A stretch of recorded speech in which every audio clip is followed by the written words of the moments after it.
Hey everybody, it's Koof from the Random Tea Sessions. I'm about to play a clip, which is the first episode of the Random Tea Sessions podcast. This clip is from an interview / rehearsal that I did with an old bandmate, a singer-songwriter, composer, and the frontman of the Extraordinaires, Jay Purdy. So me and Jay got together, recorded us talking about a bunch of different things. We rehearsed, and we're actually going to play a show this coming Sunday, if you hear this in the next 4 days, February 2nd at the Random Tea Room. We're going to play from 5 to 7. I'm going to be playing flugelhorn, he's going to be playing uke and melodica and guitar, and I think we're bringing a kalimba and having a drum machine. We have these dueling RC50 loop stations that we're going to be able to create a bunch of cool things. But anyway, Jay and I talked for a few hours and rehearsed for a few hours. And in this portion that I'm about to play, I talked to Jay about the Extraordinaires' first album, Ribbons of War, which is a concept album that portrays a love story between this grizzled sea captain and Annalise, the avid aviatrix. I just learned that aviatrix is a different way of saying aviator, and I like it. Anyway, it's a story of sea and air and a tug of war across the horizon. We talk about how this indie rock album became this stage show with costumes that became a full-blown musical. We talk about the original cast that includes a pre-Sylvan Esso Amelia Meath. And we talk about Jay's return to the theater and commercial composing. There's a bit in the middle where we get into some nerd stuff and talk about movies and video games, and take a break to appreciate the first snowfall of 2020.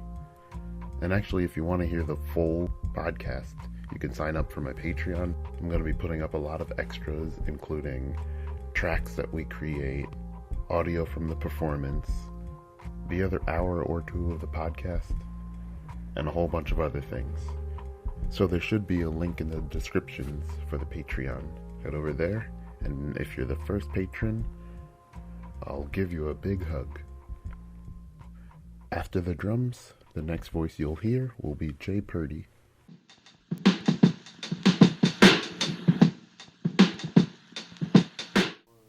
can you talk? Yes. Hello, hello. Check 1, check 2. The lips Either be... the tip of the tongue. That's The every lips, time. the teeth, tip of the tongue.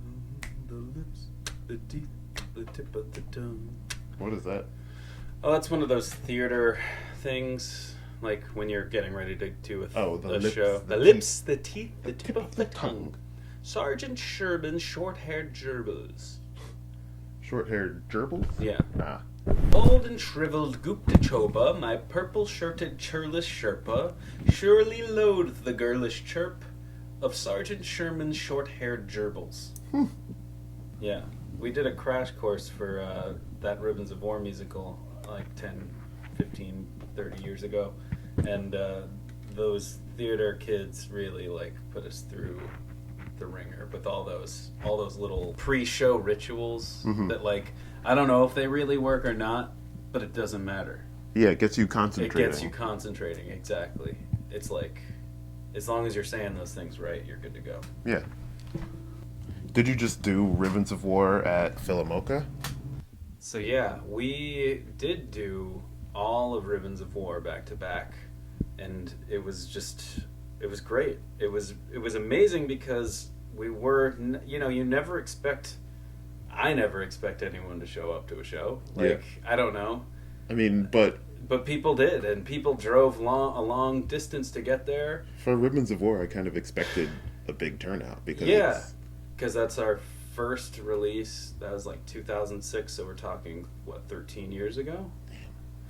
Like, that was the first release, or like that was our big first release. That was our first release with Punk Rock Payroll, and that was our first book. That was our first tour, fully costumed with projections. It was just like, it was like that post high school optimism where you're just like, I can literally, as long as I got the money, I can go anywhere, I can do anything, and I'm like, all these people are also available and down to go get in a van and just like randomly check in with different clubs and states all across the U.S. So it was like,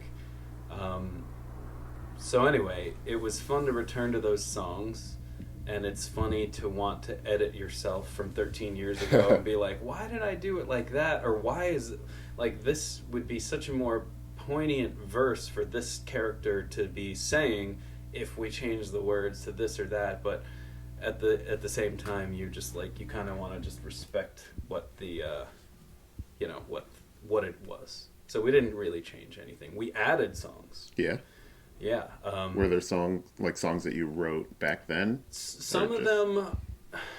So there were some songs that didn't make the cut, but we didn't play any of those songs. We like these are all like new songs. Like, so over the summer, I was invited to be the music director and also perform at Quintessence Theater up in Germantown.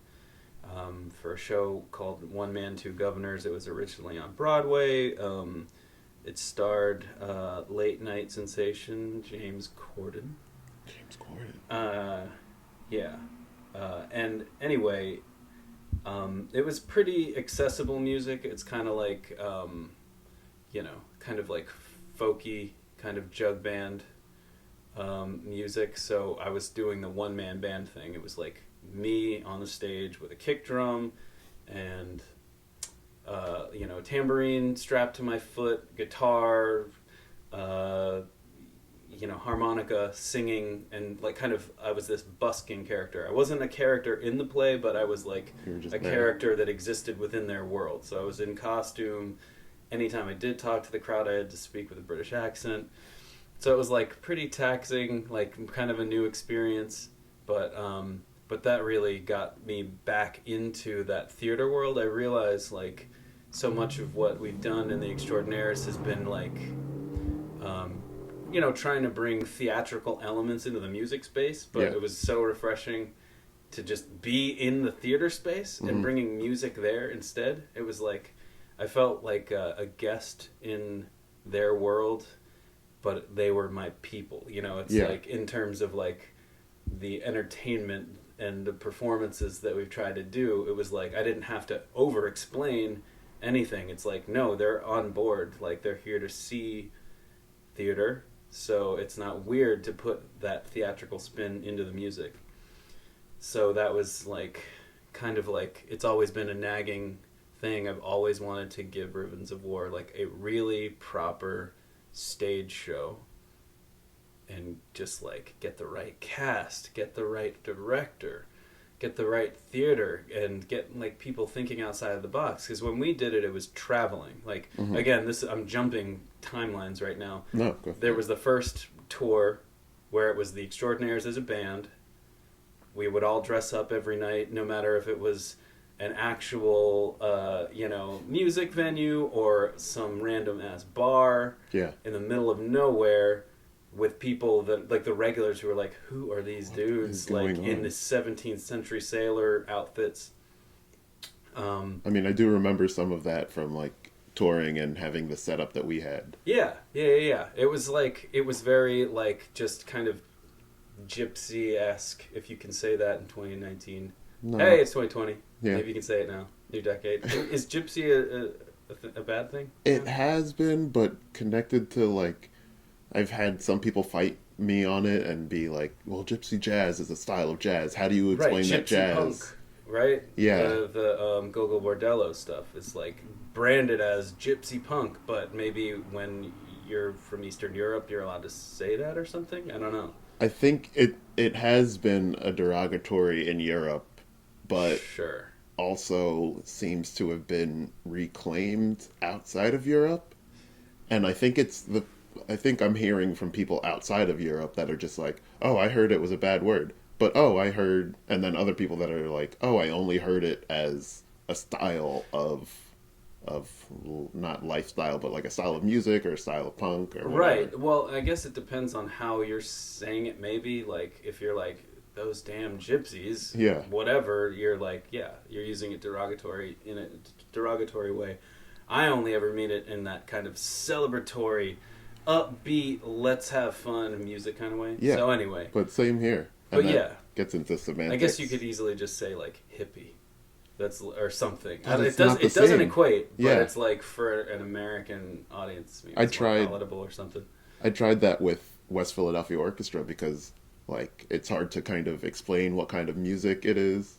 Yeah. I say Eastern European, but there's a lot of that. There's I a say, lot like, of different specific songs, countries, yeah. and they're like, oh, I know those countries. But then I say, like, oh, it's like the music from Borat, and they're like, oh, okay, I kind of get it. Yeah. Okay. Yeah. I mean, if you could just use, I don't know what words you could use. Did you ever see the show Disenchantment on Netflix?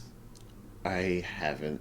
It's I've like, heard of it. Yeah, well, the opening tune, like the music for that, is very much in that style, and Yeah. I loved it. It's really awesome.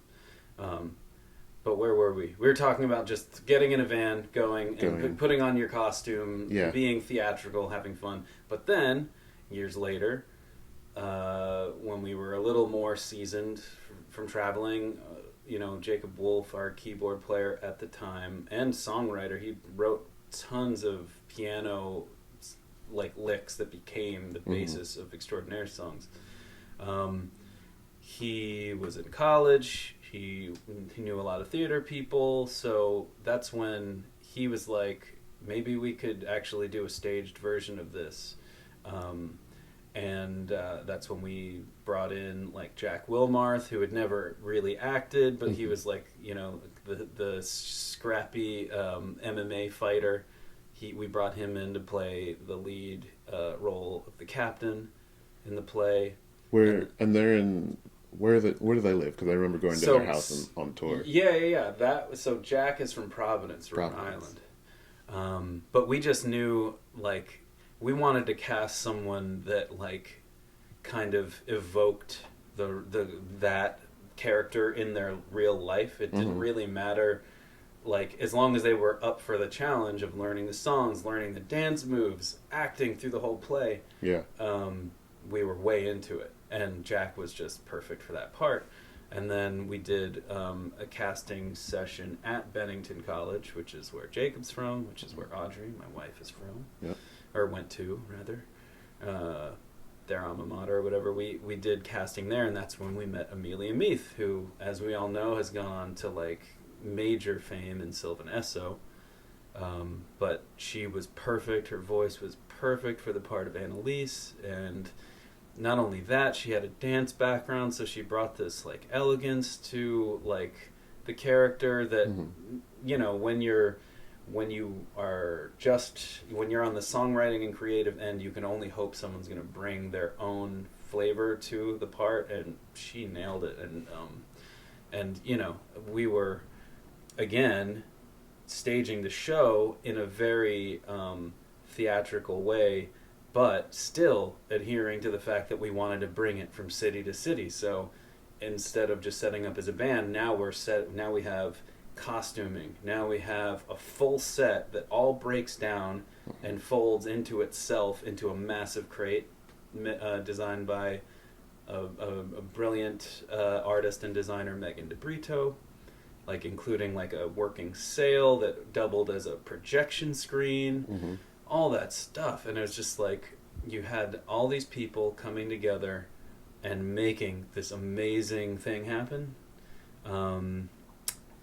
So anyway, we only did like 8 shows.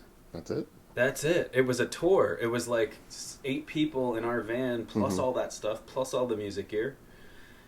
And so, in hindsight, you're like, why didn't I hire someone to film this? Yeah. Like, we did have Sean Kornhauser. He set up a camera and filmed one of 2 performances that we did in Philly, the one that we did at Space 1026.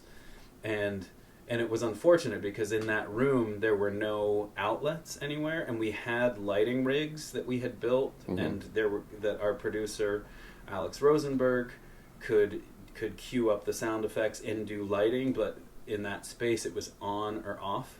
So there's like no real like light element cues to it, unfortunately. Yeah. But yeah, all that leading up to the fact that I would love to find the right theater, the right director, the right lead leads Yeah. and expand on the story, because the original record and every other musical version we've done, Annalise, who is our main protagonist, so underserved, like very, because originally there was no plan to do anything other than have it be a story. It's like a fairy tale, so you don't have to get into too much detail, but as soon as you want to bring it to a stage and tell a compelling story, you really want to do full your characters. You want to do your character service. So there are like pages and pages of just like backstory for her and the captain, who has yet to be named. He's only been referred to as the captain. That is going to be playing into this new version where it's like, among his dudes, he's the captain. But, he lets his guard down in his relationship with Annalise, which is like kind of a major step for him, which may or may not be used against him later during a heated argument or something like that. Or to rat him out as... Yeah. Are they pirates or just captain? That's another thing, is you've got like this element where they've been called privateers. And privateers, in the classic sense, are basically mercenaries who are allowed to engage in combat with like enemy countries. It's basically like proxy war, like the Avengers before the Sokovia. Now we're talking about language. Exactly.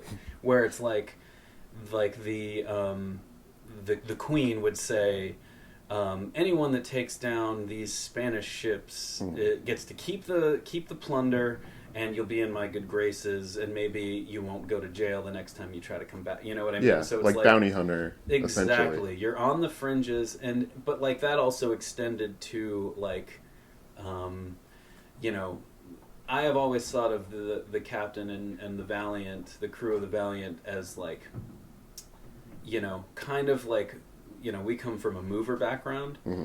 I always have thought of them as like they're going from island to island in this Cirrus Island chain, and they kind of will move cargo from here to here. Sometimes they'll get into some brawls and, they'll steal some stuff from some bad guys, and sometimes they'll take some shady jobs. Let's move some whatever, like opium from this island to this island or something like that. So they're not all good. But they're not pirates. They're not just gonna pillage. Rape and pillage, at will. They're mostly virtuous. They're kind of like, it's kind of like a Robin Hood-ish sort of thing, to a point. And his merry men, exactly. So there's a lot of backstory that I would be really excited to continue to flesh out. I basically have a running outline, and where the album and the original plot points of the musical would be like maybe 10 plot points, it's ballooned out to like 40 plot points, and figuring out the logistics of this epic final struggle between the captain and Annalise, and the logical step-by-step de-evolution of a relationship, basically. The story kind of just mirrors, in its most base form, it kind of mirrors like a divorce. It's like you've got this, you meet someone, you fall in love, you're just like totally taken with someone, but what happens years later? What happens when you start to take each other for granted? What happens when you start to test each other, or you stop caring what the other person thinks about a particular thing? What happens when you get into old bad habits? Like, will that other person enable you? Will that other person push back, and how will that affect your relationship? And then, what's the collateral damage? Like, for instance, if you're friends... If you fall in love with someone within your friend group, everyone's happy for you. Yeah. Of course, when things start to go sour, people start to take sides, and some people refuse to pick sides. Some people are just torn up by it, and and don't want anything to do with them. So you've got this other dynamic with like the crew and more of a emphasis on Annalise and her relationship with her father, you know, like who is mentioned in the play, in the original music, but not fleshed out. So there are all these like notes and little, I've basically been buying up index cards left and right so I can like jot an idea and on the other side really like flesh it out. So Nice. the hope is to get this thing launched at some point. I would love to do it this year, of course. I have a lot on my plate, so we'll see. It would take other people getting involved to really push this forward. But Yeah. I Well, think there's it could be Fringe great. going. I know, and you probably have to like submit for that in the spring or something, like as early as the spring. I don't know. I mean, you have enough to submit for it, definitely. Yeah. Unless you have to like. I guess if you have a video from years you could. ago, which means that it's been established. And I would label all those as works in progress anyway, because it's not the full idea. And the new songs that we've been writing, like the record is so lopsided. It's like, here's the captain and his song, here's Annalise and her song, here they are falling in love and getting married.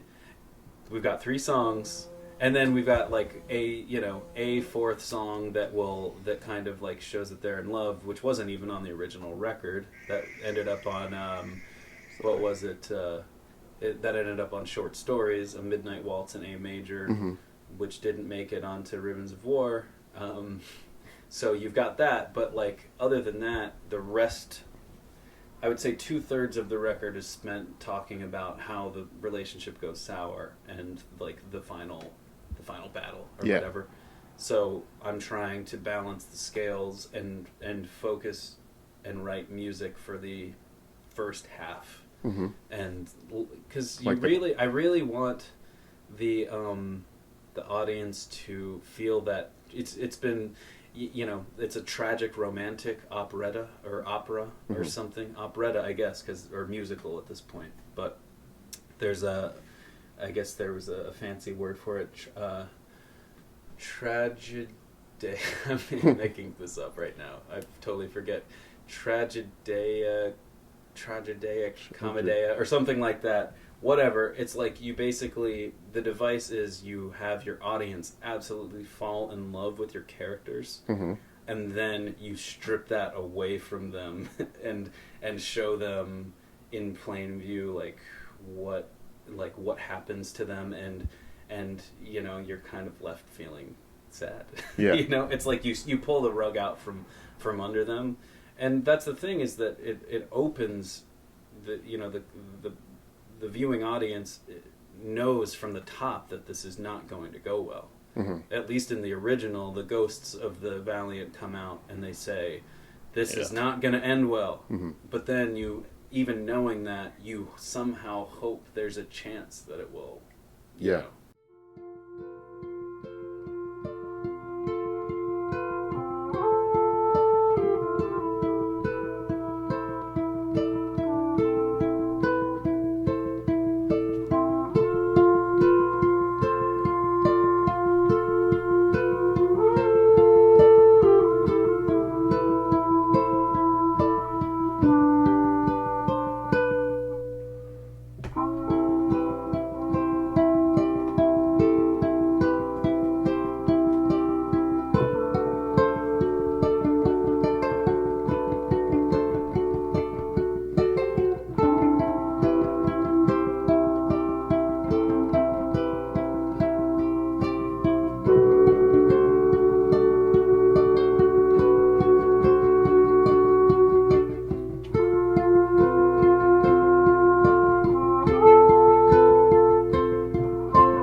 So you know, that's what I've been doing. I play a lot of video games too. Yeah.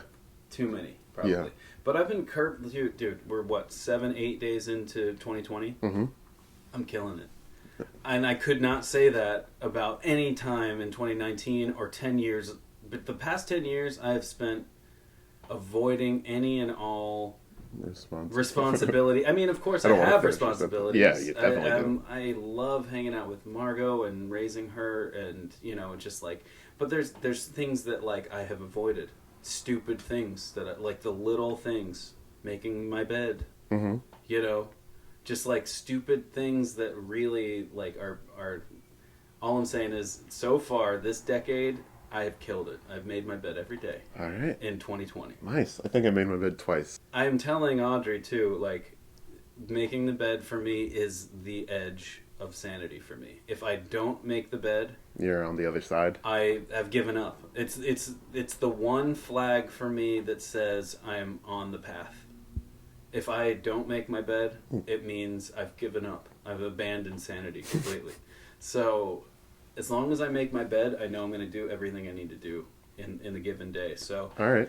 So 2010 through 2019, I've been very lazy, and I've been ramping up to 2020. Kind of crazy because that's the exact amount of time that I've known you.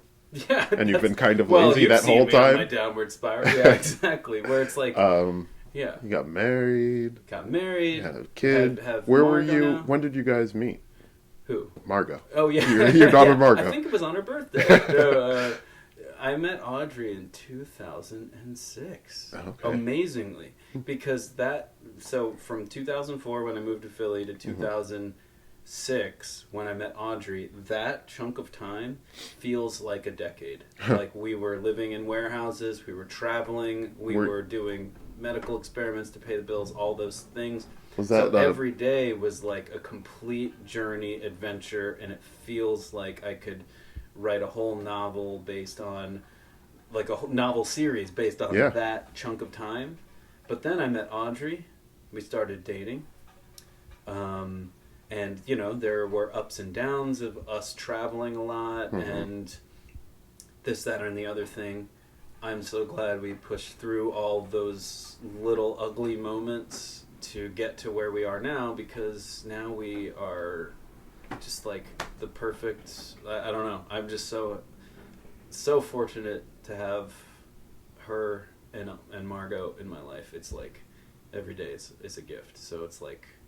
Yeah, Audrey's the best. She is the best. And what's great about... Margot's growing on me. I don't know her too well yet. Margot is the best. Yeah. She loves to play and sing, play piano and sing now. She's almost 4. She'll be 4 at the end of the month. What were you going to say about Audrey? Sorry, Audrey is just like going through this total artistic renaissance. When I met her, she was like doing these amazing, time-consuming, like accumulative, like tiny works, like these amazing like dioramas that included like LEDs and like many layers of finely cut paper, kind of based on like microscience, and like all these really cool, like thought-provoking art pieces. And then, you know, she was working at the art museum, and that kind of took her on a career path. And then she hated working at the art museum, so there was like this whole escape plan to get her out of the museum. And then there was like, she's always had this kinship with animals, so it was like, could I actually work with dogs and get into animal behavior and all that? And she totally, like, I was likening it to Andy Dufresne from Shawshank Redemption. Like every day she would use company resources to kind of like spoon a little bit of dirt out into the yard, but eventually she sprung loose from the art museum. And anyway, a lot of that took the forefront, but very recently she's like been just like killing it with like getting back into her artistic brain. I feel like I saw some posts of hers, or maybe she's been working a lot at doing a lot of ceramics, and just like we just hooked up the studio. Like it's one of those things that you just don't, when you're focused on this other thing, you forget what makes you you. Mm-hmm. And I feel like she and I almost simultaneously are remembering that spark. It's like you, especially when you become a parent. I was you just about to hang say it up, that, dude. You just, for It's interesting survival that you... sake, you just hang it up. You know, it's not even a priority. Mm-hmm. But like now that we're getting 4 years out from a newborn, Mm-hmm.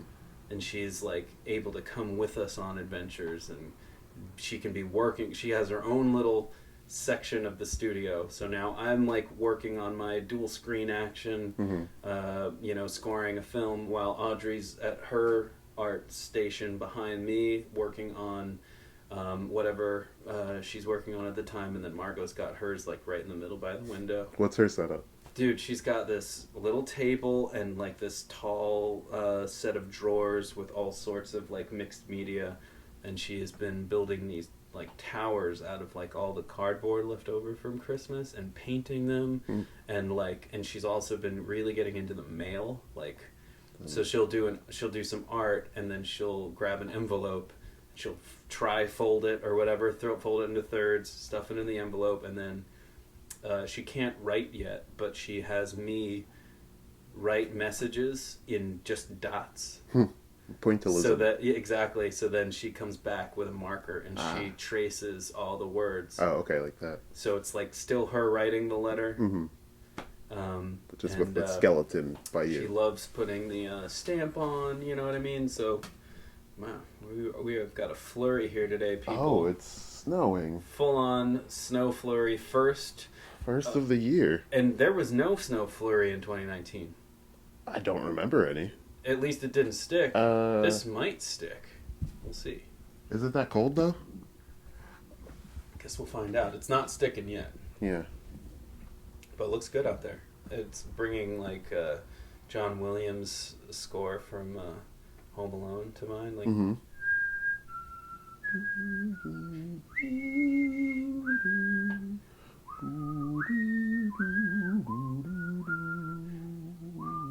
But then it goes...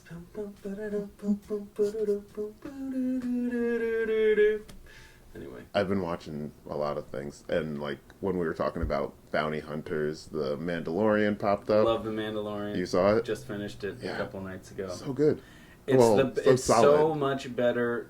Between the Mandalorian and the latest video game they released, which I just recently beat, on Jedi Master Mode. All right, which game was that? It's called Jedi Fallen Order. Fallen Order, and yeah. You're following this young Jedi who basically escaped the Jedi Purge, Order 66, all that.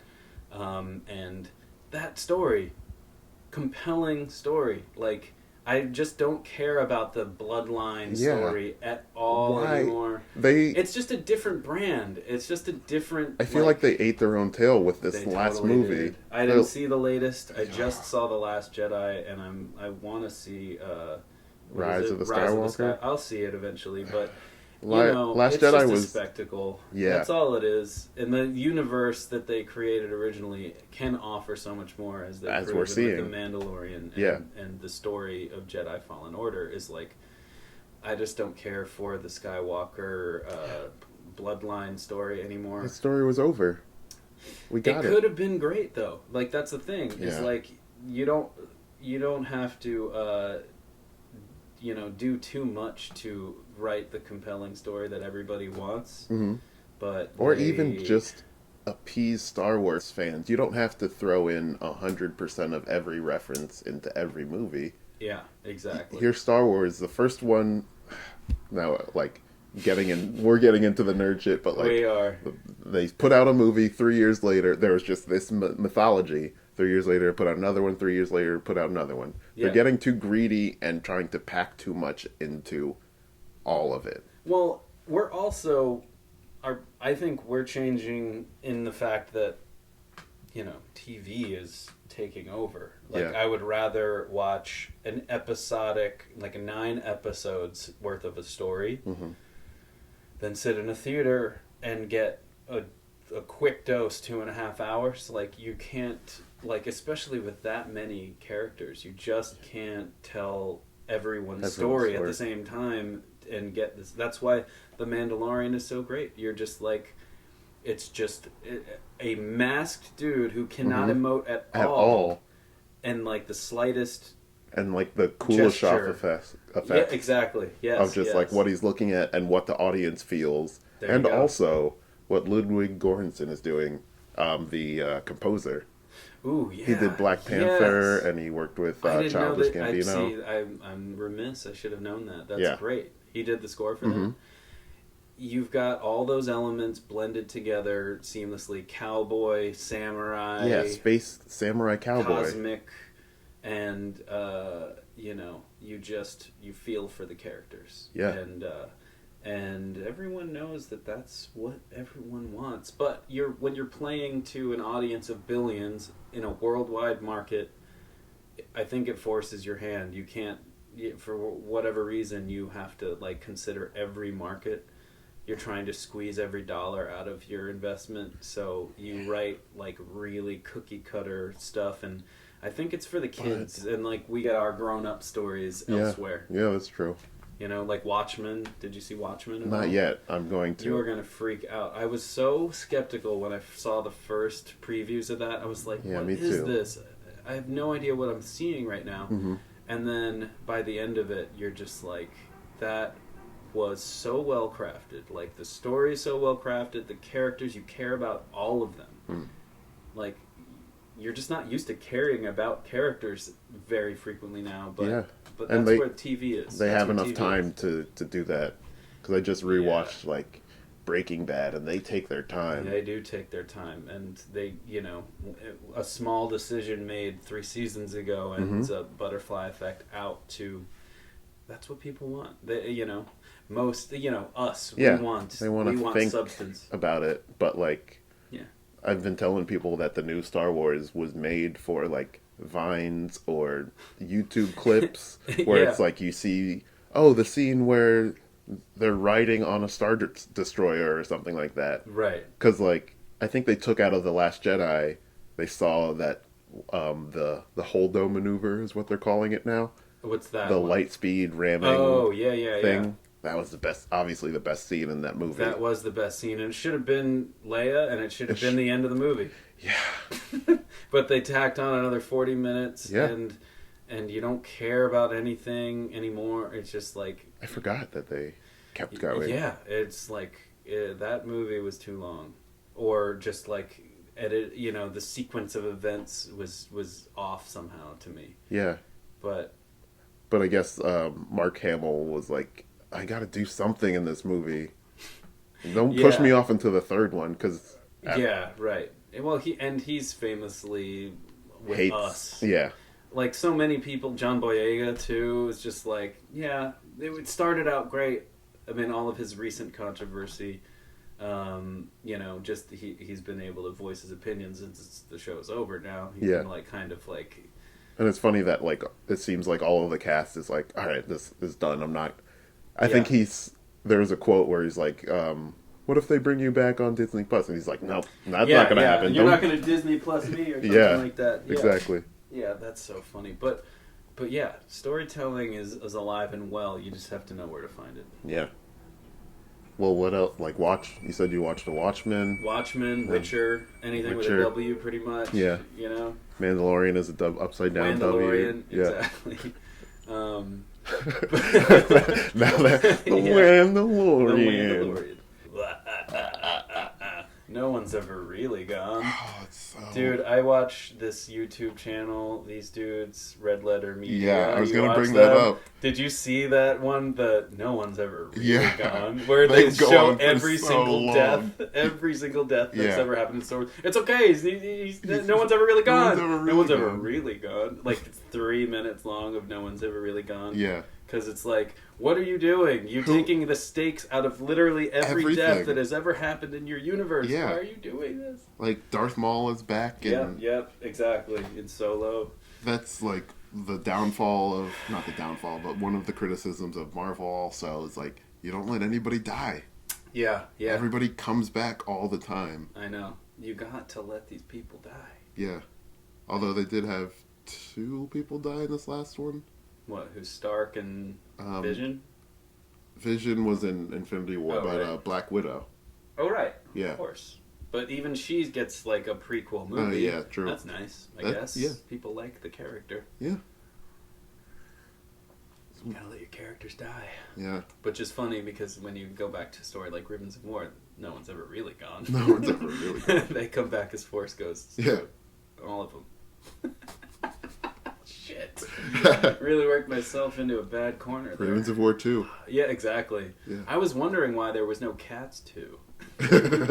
Dude, I went to go see Cats on my birthday. Really? For real. Had you seen it before? I'd never seen it. My parents used to play the Andrew Lloyd Webber's greatest hits when I was growing up, so I had this weird amalgamation of every Andrew Lloyd Webber musical as one solid musical. Yeah. So there'd be what Cat song did they put on there? Well, they did Memory and that's a good one. and Mr. Mistopheles. Oh, Mr. Mistopheles. Yeah.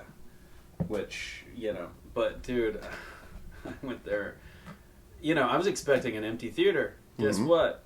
Philly audience was hungry for Cats on opening night. I've talked to a few people that are like, yeah, I went. I definitely went. They didn't say they loved it, but like they said they went, and then it was like, I used to go with my grandmother, blah blah blah. It's sure. like the tradition, which is like all of the media that we just talked about is the tradition of it, passing it down to your kids, right? And giving it to I guess the new Star Wars is for the kids. Exactly. Mandalorian is a little bit for us. Yes. And still people that will tweet about Baby Yoda. It's sad because you look, and I guess you have a different opinion on things when you come from a particular background or industry. Mm-hmm. It's clear that everyone that worked on that film put everything they had into it. Yeah. And you've got all of some of the, you've got all these talented people, talented dancers, talented singers, choreographers, visual effects. Even the visual effects. I know that people are like, what are these toxic Avenger cats doing on my screen? But I'm like, if you dissect any one scene, the animators who get so much shit had to animate every cat, not just the fur. I know that the fur looked weird. I get it. Mm-hmm. But the tails and the ears on every moving character were seamlessly integrated into the emotion of the scene, which I thought worked. And it's one of those things where you have a show like The Mandalorian that seamlessly blends as the puppetry with CGI. They just went all in on CGI. They should have gone for the best costume category instead of the best CGI category. Yeah. Because if they had done real costuming with CGI touch-ups, because like there was so much emotion that would come out of when Jennifer Hudson singing Memory. Mm-hmm. Like when the ears cower and the tail is the tail tells the tale. Yeah. And again, I get it. People just can't appreciate a weird experience. I thought it was the weirdest, like from the first, few scenes, you're like, this is weird. And I think that's the point of the musical. It's just, people are also like, they need a specific plot to plot, A to B to C to D to Z. Mm-hmm. Whereas, as I learned, Cats is more so a series of songs. Each cat sings their song. Yeah. The underlying plot of Cats is one of you will get to be reborn. Mm-hmm. That's the only plot point. Yeah. The rest is like, in this evening, we're going to meet all the contestants. And see kind of how they feel about each other a little bit. Exactly. So people went in expecting some kind of episodic someone's going to kill the cat's mother. And then she's going to get revenge. Like, nothing happened. It's like, well, nothing's really supposed to happen. It's like, it's what it is, and people were unbelievably cruel, I thought. Did people see it and hate it? People saw the trailer and hated the trailer. Yeah. But that is a different well, thing and nowadays. also pretty much every critic you could imagine, even the forgiving ones, just railed against it. But yeah.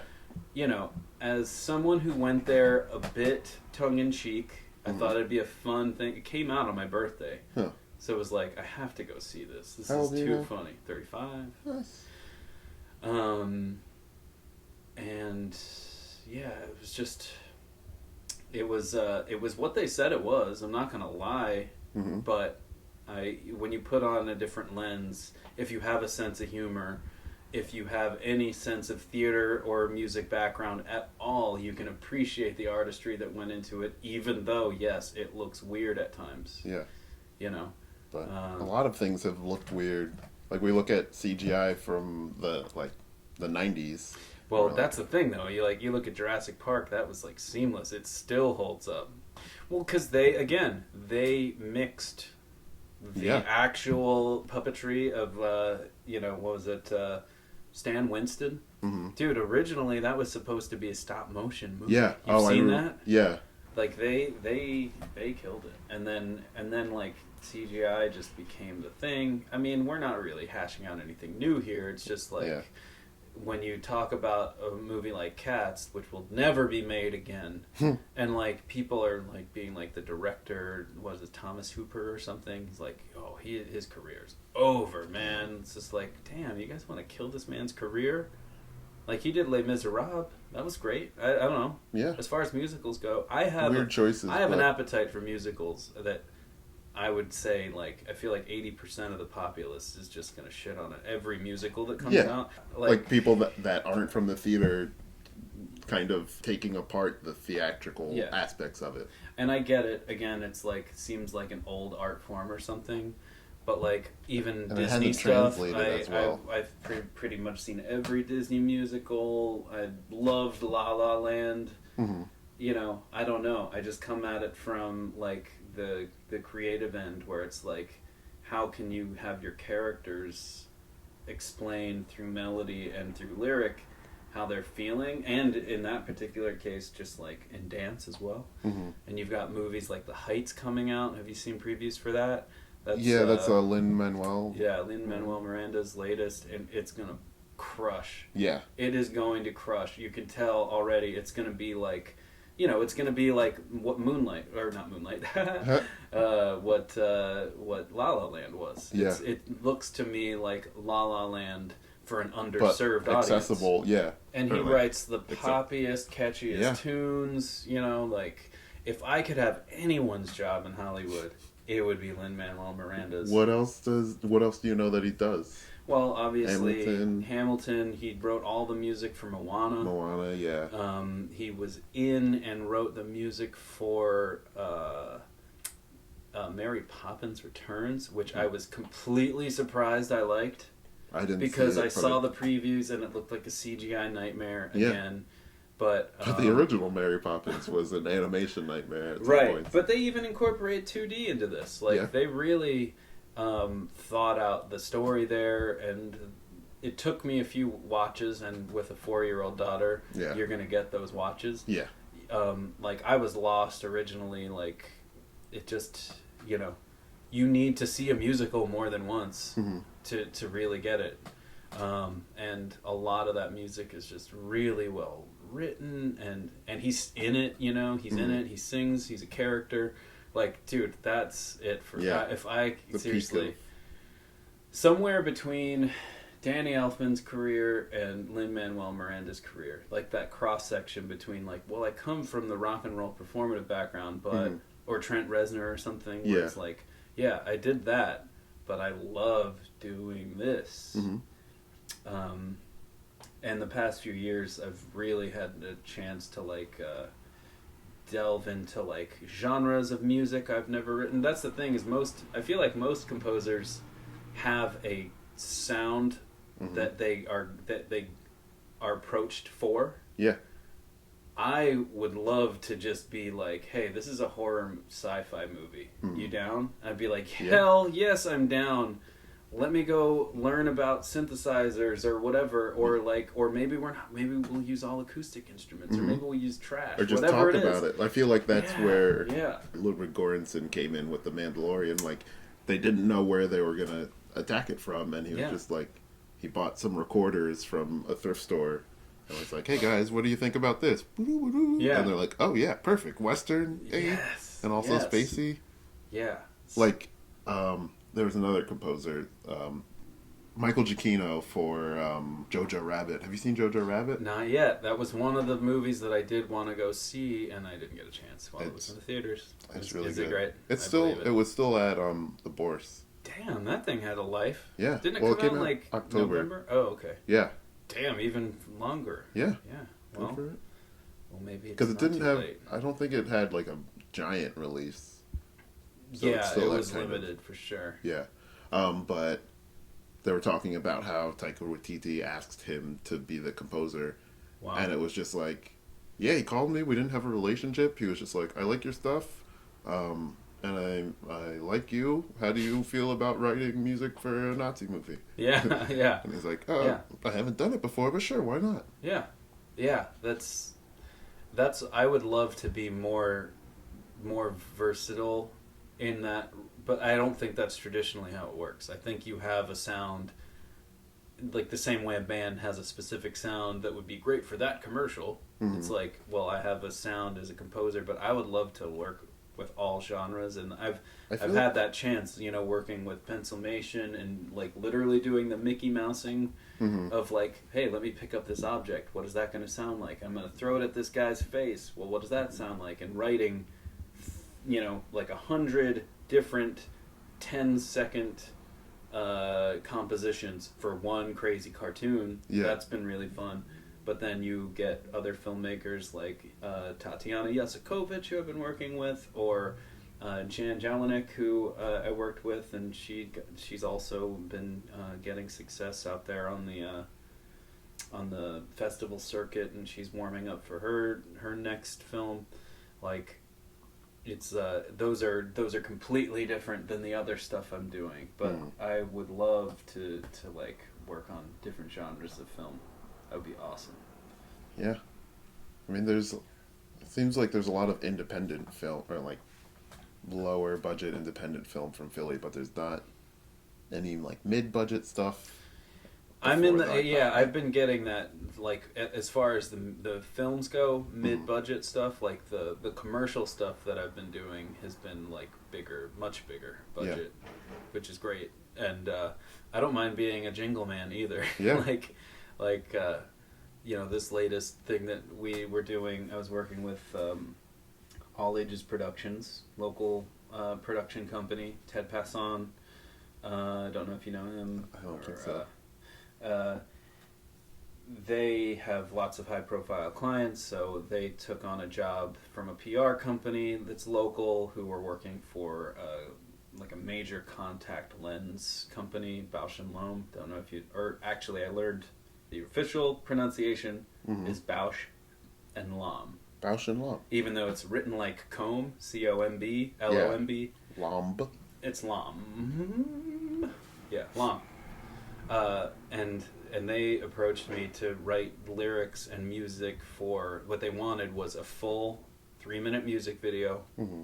The content of the lyrics needed to be step-by-step fitting guide that only optometrists would understand. Nice.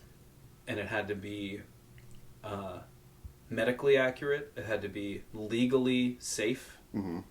All of these things, and it's like the perfect little musical puzzle that I want to do. It really was. That's what I'm saying, dude. And you just nailed it. Puzzle. Yeah. Every song is a puzzle, but this is the tiny little universe that you can exist in. The music could have been anything. All of these Venn diagrams, like all of these circles and this Venn diagram. It's like a Sudoku puzzle. Yeah. It's like, how do I say this with this amount of syllables and this amount of time? Mm-hmm. Like, you fit you have to get the tempo right, you have to get the verses right, how many syllables are you going to squeeze into this little space? Do you remember the song? I remember the song. When might this go out? I'm curious because I don't know if I can say it before it's the actual. I can cut it out. Okay. Yeah. But so, and this is funny because I had to do exactly this a cappella rap style and over the phone on a conference call with all ages corporate, with the DID agency corporate, and also Bausch and Lomb corporate. Nice. So it was like me on the phone with 15 people and having to wrap it. So their campaign slogan was "Get your fit together," a play on "Get your shit together." I get it. Let's see. I'm going to do my very best to remember this off the top of my dome.